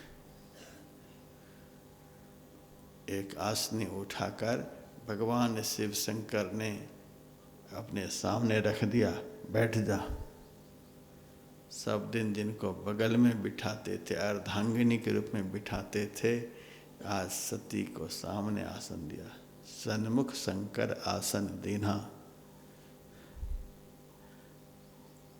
अब पत्नीवत व्यवहार जिनके साथ होता था, बगल में बिठाते थे, अब पत्नी को यदि आगे कुर्सी लगा करके दे दिया जाए तो उनको खुशी होगी मन में। आजकल तो खुशी हो भी जाए लेकिन पतिव्रता नारी को खुशी नहीं हो सकती है। आजकल तो सब चलता है, हम लोग तो फ्लाइट में देखते हैं, बढ़िया ट्रेन में देखते हैं, क्या कहा जाए, थाली परोस करके सामने देते हैं। इतने बड़े भक्त हो गए। बोतल में पानी देते हैं, वो 2-4 घूंट पी लेती हैं, तब उनके उस पंचामृत को ये सेवन करते हैं। उनके जूठन को उनके खाने के बाद ये ग्रहण करते हैं। ऐसे विषयी लोगों की संतान से समाज का क्या हो सकता है? इतना नहीं हो जाना चाहिए। और जो अपने मुंह का जूठन अपने पति को पिला रही हैं, उनकी भी निकृष्टता की पराकाष्ठा है। कभी भी अपने पति को जूठन नहीं खिलाना चाहिए, जूठा पानी नहीं पिलाना चाहिए। उनके भोजन करने से पहले भी नहीं खाना चाहिए। उनके प्रदेश चले जाने पर नया वस्त्र नहीं पहनना चाहिए, आभूषण नहीं पहनना चाहिए, श्रृंगार नहीं करना चाहिए। ये सब पातिव्रत धर्म की महिमा है शास्त्रों में। जो माने तो माने, नहीं माने नहीं माने। सती जी का देखिए, सती जी को खुशी नहीं हुई कि सामने आसन बिछा दिया, चौरे होकर के बैठ गई हैं। मन में बड़ा दुख है, हाय सही में मेरा त्याग हो गया है। संकल्प यही लिया है कि अब पत्नीवत व्यवहार नहीं होगा, इसीलिए माँ की तरह आसन सामने दिया है। और सामने सती को बिठा करके भगवान की रसमयी कथा सुनाने लग गए।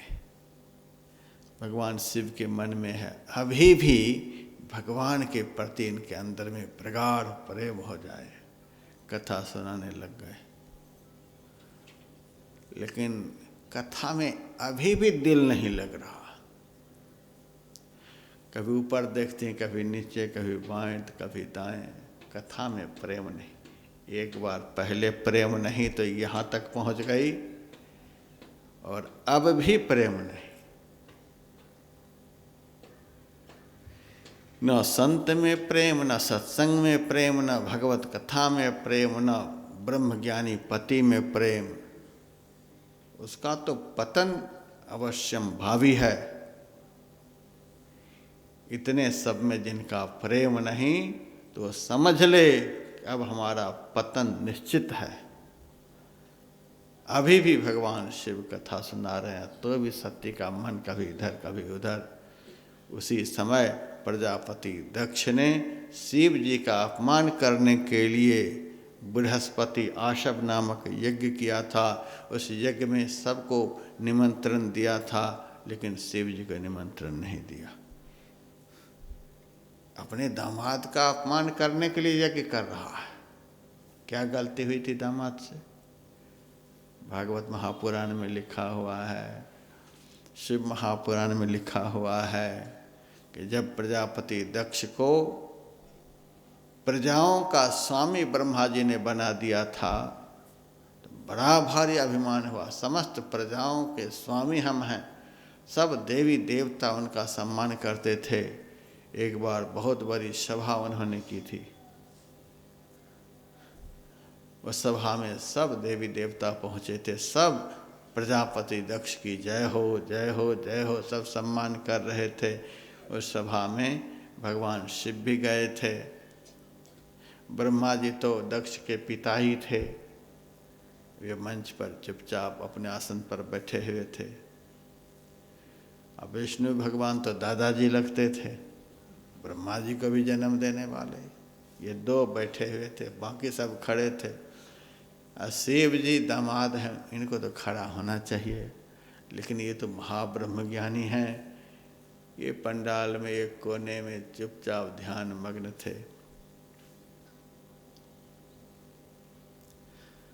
संसारी व्यक्ति का ऐसा स्वभाव होता है, हजारों लोग सम्मान दे रहे हैं, उधर ध्यान नहीं जाता है। हजार में से एक जो अपमान कर रहा वहाँ ध्यान चला जाता। सब तो उठकर खड़ा हुआ है, लेकिन खड़ा कौन नहीं हुआ उसको तो देखें। इतने सारे देवी देव सब सम्मान कर रहे हैं, शिव जी जो एकमात्र पंडाल में बैठे हैं वहाँ ध्यान चला गया। सब हमारा सम्मान, और हमारा दामाद ही हमारा सम्मान नहीं कर रहा है। बहुत दुर्वचन कहा है।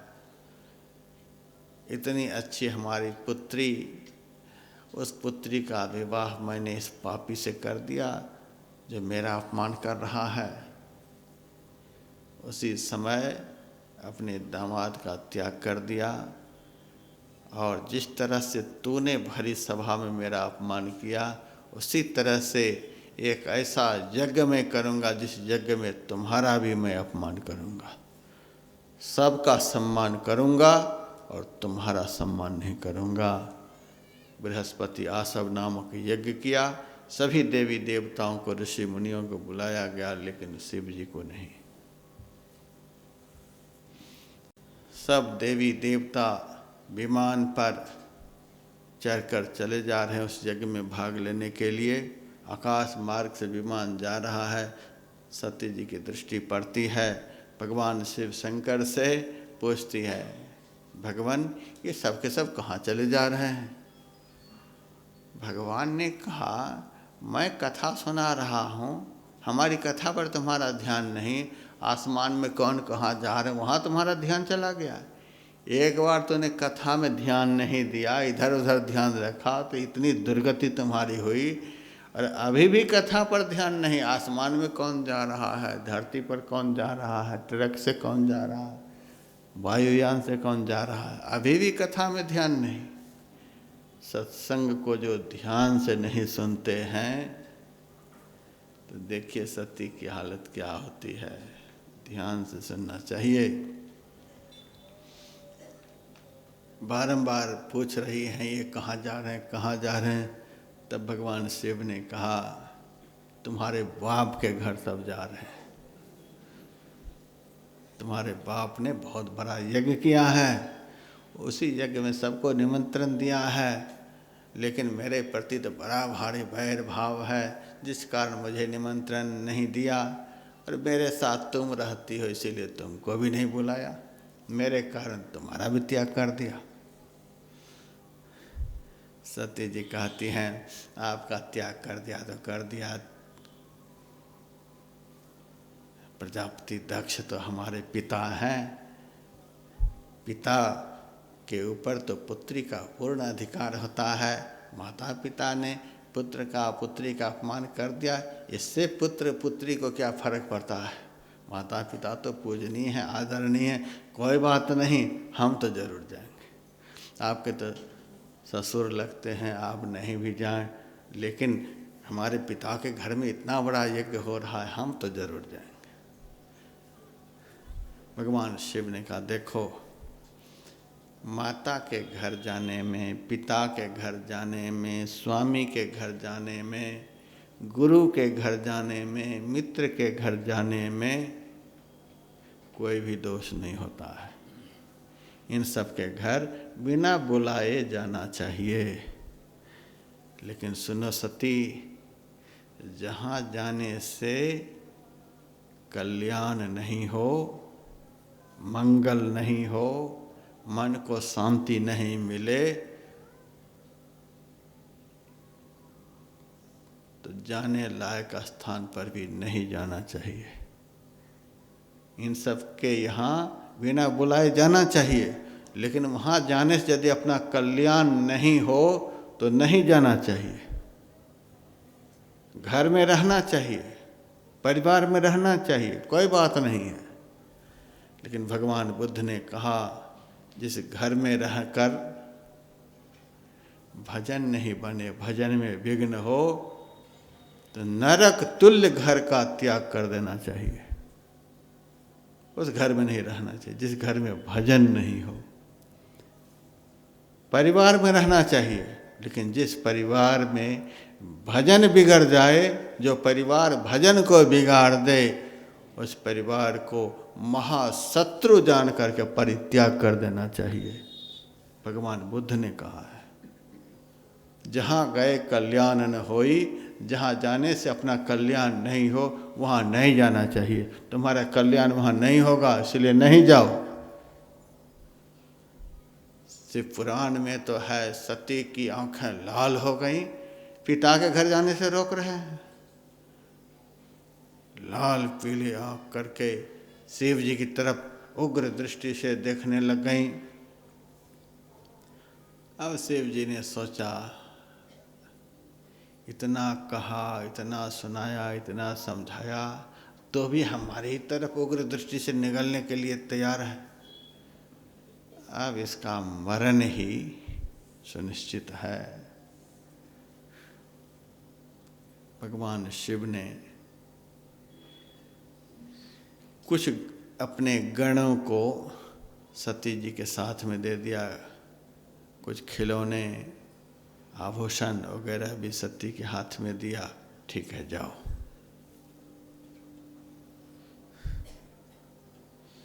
सती जी गणों के साथ पिता के घर जाती हैं। बहनें तो देख देख करके मुस्कुरा रही है। सती जी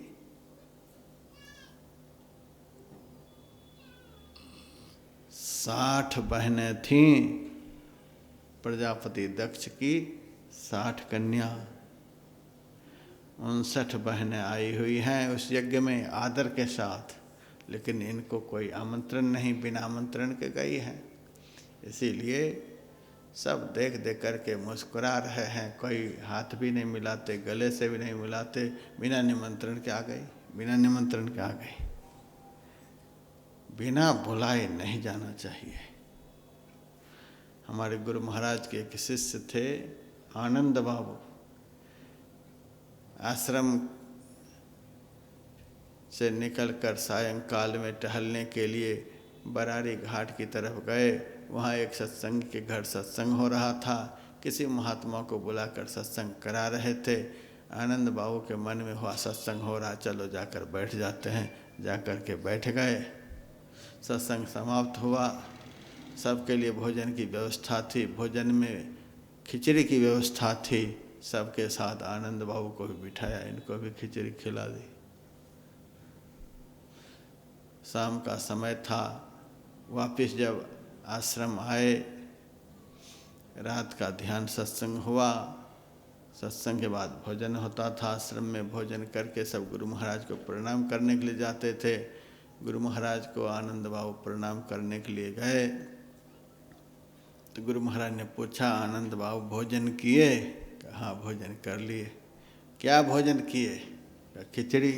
रात में खिचड़ी तो नहीं बनती है, आप खिचड़ी कैसे खाए? तब बताए, शाम में गए थे टहलने के लिए, सत्संग हो रहा था, मैं भी बैठ गया तो उनके साथ मुझे भी खिचड़ी मिल गई। का जो प्रवचन किया था उनको क्या मिला था खाने को? महाराज उनके लिए तो बहुत प्रकार बना होगा, लेकिन देखा नहीं, हमें लेकिन खिचड़ी मिली। गुरु महाराज ने कहा, बिना बुलाए गए थे इसीलिए न खिचड़ी मिली। आप आश्रम के हमारे सम्मानित सदस्य हैं, बिना बुलाए कहीं चले जाते हैं? आदरणीय पुरुष को, सम्माननीय पुरुष को बिना बुलाए कहीं नहीं जाना चाहिए, वहाँ अपमान होता है। अब जानबूझ करके सम्मानित सदस्य होते हुए अपमानित होने के लिए गए, खिचड़ी खाने के लिए गए। आपको बिना बुलाए से नहीं जाना चाहिए। सती जी चली गई, सब मुस्कुरा रहे हैं, देखो ये आ गई, बिना निमंत्रण के ही पहुंच गई। पिताजी सामने से गुजरे, नज़र को फेर लिए, ये कहाँ से पापी आ गई, इनको तो निमंत्रण भी नहीं दिया था, उसी पापी के साथ रहती है। नज़र फेर लिया, आगे निकल गए। लेकिन माँ का हृदय बड़ा विशाल होता है। आद्य शंकर ने लिख दिया, कुपुत्रो जाए तो क्वचिदपि कुमाता न भवति। पुत्र भले कुपुत्र हो जाए, माता कभी कुमाता नहीं होती है। एकमात्र उस घर में माँ ही सती से मिली है, गले से लगाती है। सती जी के मन में इस बात का बड़ा दुख है कि सारी बहनें आदर के साथ बुलाई गई, सब मुस्कुरा रहे हैं, कितना बड़ा अपमान हो रहा है। पति का अपमान करके चली है। पति रोक रहे थे तो भी नहीं रुकी। पति का अपमान जो पत्नी करे उसका संसार में कहीं सम्मान होने वाला नहीं है। कभी भी किसी भी पत्नी को, नारी को अपने पति का अपमान नहीं करना चाहिए। ईश्वर तुल्य होते हैं पति। एक ईश्वर तो आपके अंदर में है, लेकिन मूर्तिमान पति ईश्वर रूप आदर के योग्य होते हैं, उनका कभी भी अपमान नहीं करना चाहिए। पति के अपमान का फल यही होता है, इस जन्म में यदि नहीं हुआ, कर्म फल अमिट है, अगला जन्म होगा, सब जगह अपमान ही अपमान होगा। कभी भी ऐसा नहीं होना चाहिए। सब जगह अपमान ही अपमान हो रहा है, क्योंकि पति का अपमान करके चली है, संत का अपमान करके चली है, सत्संग का अपमान करके चली है, भगवान तक का अपमान करके चली है। इतना का अपमान जो जिन्होंने किया है, उसका कभी संसार में सम्मान हो सकता है? सती ने तो सबका अपमान किया है, इसीलिए सबके द्वारा अपमान होने लग गया। कर्म फल अमिट है। पहले उन्होंने सबका अपमान किया, अब सबकी तरफ से उनका अपमान शुरू हो गया। कोई सम्मान करने को तैयार नहीं। माता के गले लगाने पर भी मन संतुष्ट नहीं हुआ। सती वहाँ से यज्ञ स्थल पर पहुँचती हैं, देखती हैं सभी देवी देवताओं का भाग लगाया गया है, लेकिन भगवान शिव शंकर का कहीं भाग नहीं। हमारे पति का इतना बड़ा अपमान हुआ है इस यज्ञ में। जिस पिता ने हमारे पति का इतना बड़ा अपमान किया है, जिस हमारे पति का सब सम्मान करते हैं, उसका ये पापी पिता ने अपमान किया। लोग क्या कहेंगे कि दक्ष की बेटी सती है।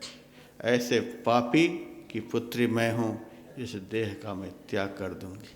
अब इस शरीर को मैं रखूंगी नहीं, क्योंकि इस पापी के तेज से मेरा जन्म हुआ है। और शिव शंकर का अपमान जिस यज्ञ में हो रहा है, उस यज्ञ में सम्मान पाने के लिए ऋषियों आए हो।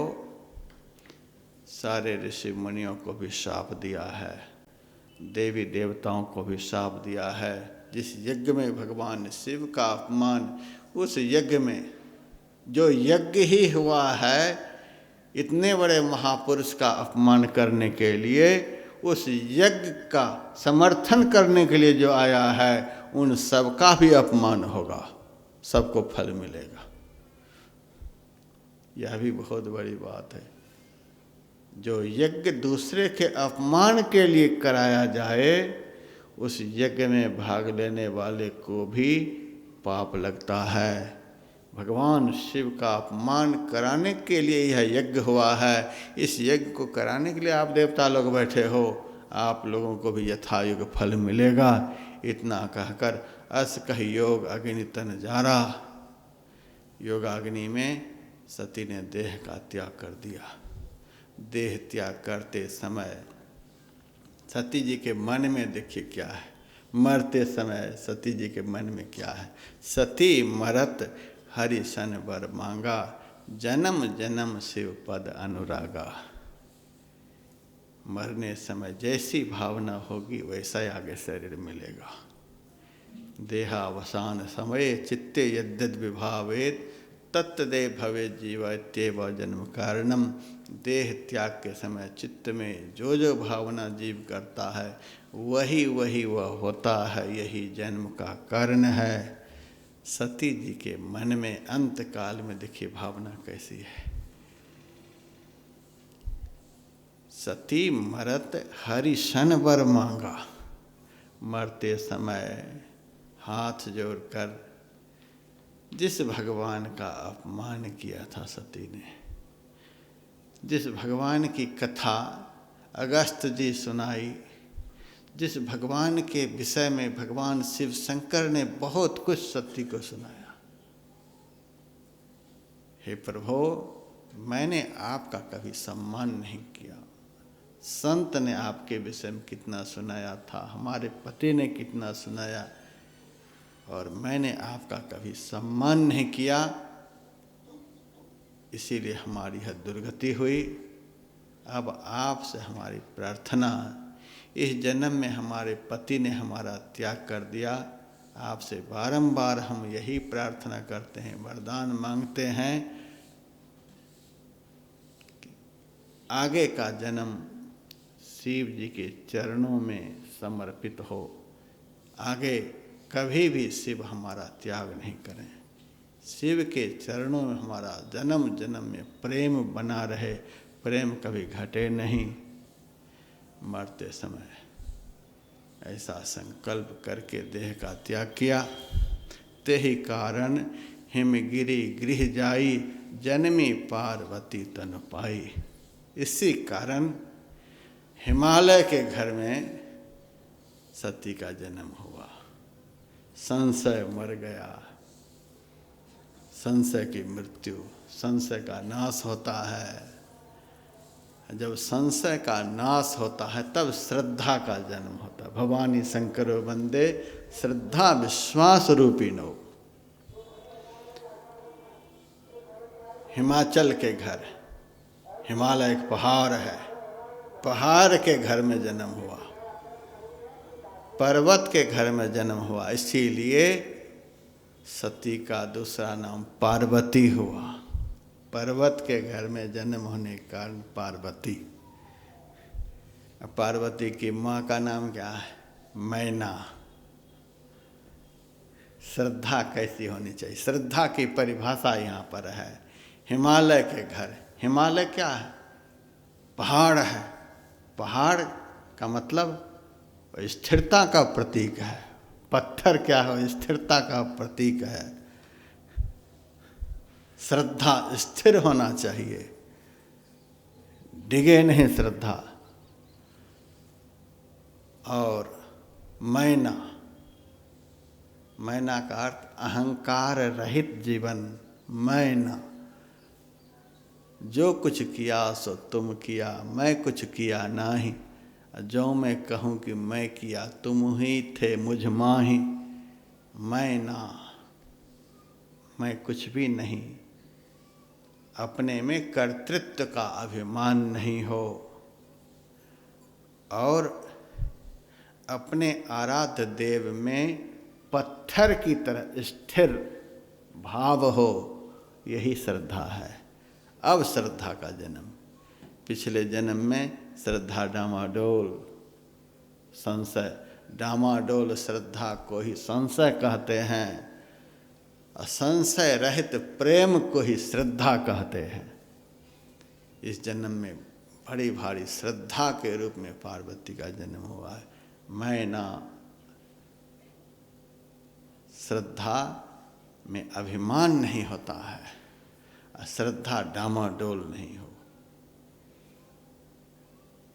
जिसको हम मानते हैं, जिसका हम ध्यान करते हैं, जिसका हम सुमिरन करते हैं, उनको छोड़ करके कभी भी कहीं हमारा मन नहीं जाए। रोज स्तुति में गुरु महाराज के विषय में क्या क्या गाते हैं। राम दिवाकर रूप गुरु, ब्रह्म रूप सतगुरु नमो, क्या क्या गाते हैं। फिर भी मेरे पास आकर कहते, महाराज यदि आपका आदेश होता तो इतनी दूर आ ही गए हैं तो बद्रीनाथ भी घूम ही लेते हैं, केदारनाथ घूम ही लेते हैं, वैष्णो देवी भी चले ही जाते हैं, तिरुपति बालाजी को भी कैसे छोड़ेंगे। बगल में ही चंडी मैया है, आला रुदल खूब पूजा करके पहलवान बन गया था, हम भी पहलवान बनना चाहते हैं। इधर मनसा देवी भी हैं ही बैठी हुई। महाराज आपका आदेश हो जाता, हम भी ऐसे कि जल्दी आदेश देते नहीं, तब चुपचाप भाग जाता है।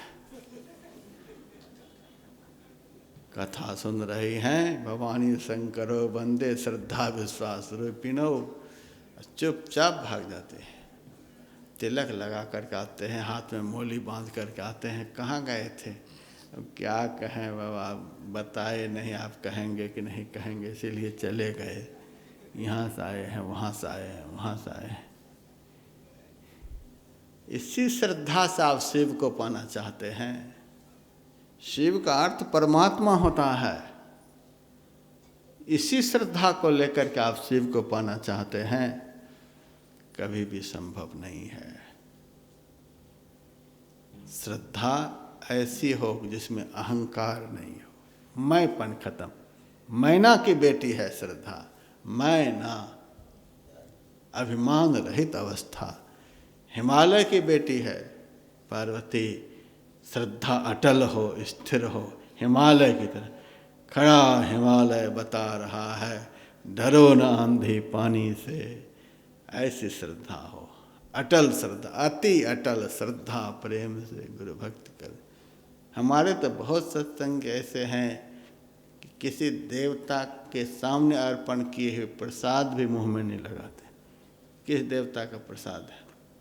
अमुक देवता का नहीं, एक ही। हमारे तो बहुत ऐसे भी हैं जो प्रसाद गुरु महाराज के, गुरु महाराज को भोग लगाया जाता है, गुरु महाराज के चरणों में प्रसाद अर्पण होता है, वही प्रसाद सब प्रसाद में मिला दिया जाता है, वही आपके सामने परोसा जाता है।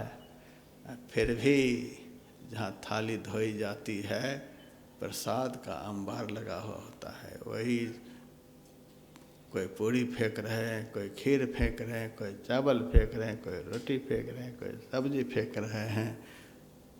क्या कहेंगे श्रद्धा? हमारे आराध्य देव का यह प्रसाद हम सबके सामने थाली धो करके पीते हैं। और बहुत सत्संगी जो प्रसाद की महिमा को नहीं जानते, वो किस कदर फेंकते हैं। ये देखे कि थोड़ी सी ऊपर से जली हुई रोटी थी तो उसको खरोच करके फेंक दिया, वो जली है। कुछ पकने में कसर है तो उसको तोड़ करके फेंक दिया, ये कुछ कच्ची है। प्रसाद कच्ची पकी होती है, जली पकी होती है। नमक कम विशेष प्रसाद में, चीनी कम विशेष। कुछ ने तो कह दिया अब बाबा पैसे बचाने लग गए, बद्रीनाथ में जो खीर बनती थी उसमें तो काजू पिस्ता बहुत पड़ता था, इस बार कम दिखलाई देता है।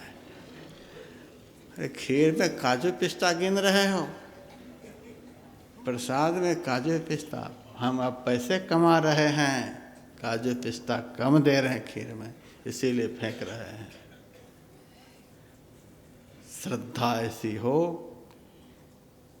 हमारे गुरुदेव के प्रसाद हैं तो बहुत भाग्य से आपकी थाली के सामने आए हैं, आपका अहो भाग्य है। इसी प्रसाद के सम्मान के कारण बन की नेवला वो सबरी बनी कि जिसके घर बिना बुलाए ब्रह्म गए हैं। इस प्रसाद का इतना बड़ा सम्मान है शास्त्रों में। बड़ा महाप्रसाद शीत संतन के चारण, दासी का बेटा। उसी प्रसाद के सम्मान के कारण देवर्षि नारद बने हैं। पुराणों में कथा है। इन सब बातों को समझना है। केवल बिंदुनाद महालिंगम से काम नहीं बनेगा, जड़ मजबूत करने की आवश्यकता है, बहुत बात समझने की आवश्यकता है। संशय जब मर जाता है तब श्रद्धा का जन्म होता है। सच्ची श्रद्धा डामाडोल नहीं होती है, हिमालय के समान स्थिर। सच्ची श्रद्धा में अभिमान नहीं होता है, क्योंकि मैना की बेटी है पार्वती श्रद्धा। अभिमान रहित अवस्था और अडोल अवस्था, उसी अवस्था का नाम है श्रद्धा। और इस जन्म में शिव ने उस श्रद्धा को पत्नी के रूप में स्वीकार किया है। पहले तो त्याग कर दिया था, सती का शिव ने त्याग कर दिया। क्या मतलब है? जिसके दिल में संशय है, मन चंचल है, डोलता रहता है, अहंकार से भरा हुआ है, ऐसे जीव को परमात्मा रूपी शिव त्याग देते हैं। जिस जीव में अडोलता है, निश्चिंतता है, निश्चलता है, निरभिमानिता है, संशय रहित है, ऐसे जीव को परमात्मा रूपी शिव स्वीकार कर लेते हैं। इस जन्म में शिव ने श्रद्धा को स्वीकार किया है। शिव पार्वती का तो यही विवाह है। अब श्रद्धा का जन्म हुआ तो जिस सती का त्याग कर दिया था, अब वही सती जब श्रद्धा बन गई तब शिव ने स्वीकार कर लिया। तो श्रद्धा का जन्म हुआ है। जहाँ श्रद्धा का जन्म हो जाता है वहाँ तो शिव बिना बुलाए पहुँचते हैं। बिना बुलाए, शिव महापुराण में तो है, भगवान शिव शंकर तप करने के लिए हिमालय के पास आए हैं। हिमालय से हाथ जोड़ करके भीख मांग रहे हैं, मुझे तपस्या के लिए थोड़ी सी जगह दे दीजिए, हम तप करेंगे। जिस पिता ने श्रद्धा को प्रकट किया है उस पिता के पास स्वयं शिव परमात्मा जगह के लिए भीख मांग रहे हैं, क्योंकि भगवान को पता है कि हाँ अब श्रद्धा का जन्म हुआ है, उस श्रद्धा को तो अपना बनाना है। जगह के लिए भीख मांगे हैं और जगह दी है हिमालय ने। वहीं पर शिव ने तप किया है और वहीं श्रद्धा स्वरूपा पार्वती ने भी तप किया है। और किसी उपाय से परमात्मा रूपी शिव मिलने वाले नहीं। जो तपाएगा, थोड़ी सी ठंडी लगी महाराज अब क्या करें, अब तो जा रहे हैं। क्यों? ठंडी रात में बड़ी लगी। ठंडी लगी तो कंबल ले लो, 100 रुपये में मिल जाएंगे, 200 मिल जाएंगे, तुम्हारे पास नहीं हो तो मेरे से ले लो। टिकट क्यों बनाने लगे? तप करने के लिए आए हो। महाराज दिन में बड़ी गर्मी पड़ती है, बड़ी गर्मी पड़ती है। अरे टेंट में बड़ी गर्मी पड़ती है, जैसे पंडाल में आकर के बैठ जाओ, पंखे चलते हैं। जाने के लिए क्यों तैयार हो गए?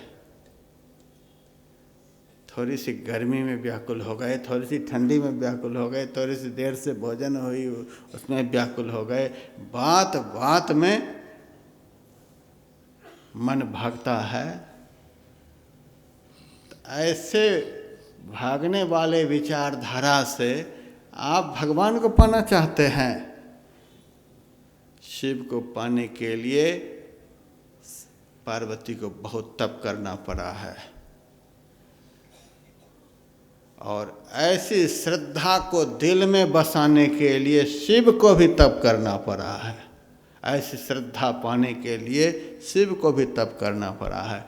बहुत तप से श्रद्धा प्राप्त होती है, बहुत तप से शिव प्राप्त होते हैं।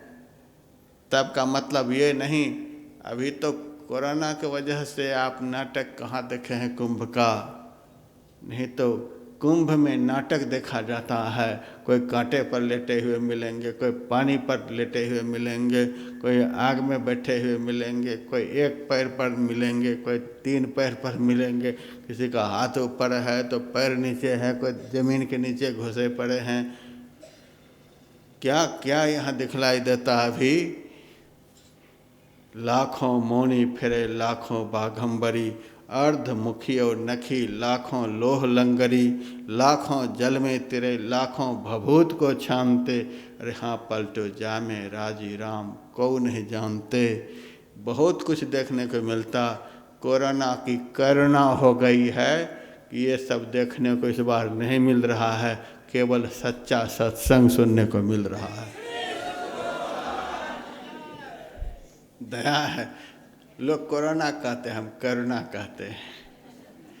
करुणा हो गई सर। हम तो कहते 10-20 साल ये करुणा बनी रहे। हम कभी भी अस्थायी रूप से रह नहीं पाते, आज यहाँ कल वहाँ परसों वहाँ। 6 महीने इस बार मैंने बहुत आनंद लिया। देहरादून में 3 महीना, झारखंड में 2-3 महीना, मैसूर में एकांत में बैठ कर के खूब भजन का आनंद लेते हैं।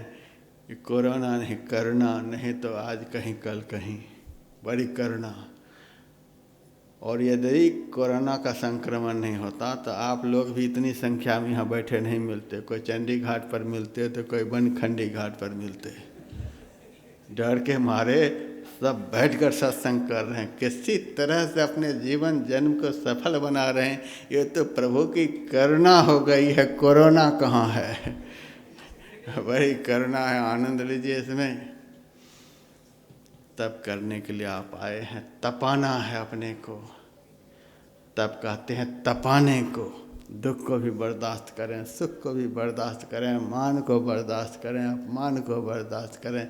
जिन द्वंद्वों के कारण हमारा मन विचलित होता है, उन समग्र द्वंद्वों को निरंतर बर्दाश्त करते रहना, यही तो तप है। इसी तप के फल से परमात्मा रूपी शिव प्राप्त होते हैं। शिव पार्वती के मिलन का संवाद कल सुनाया जाएगा।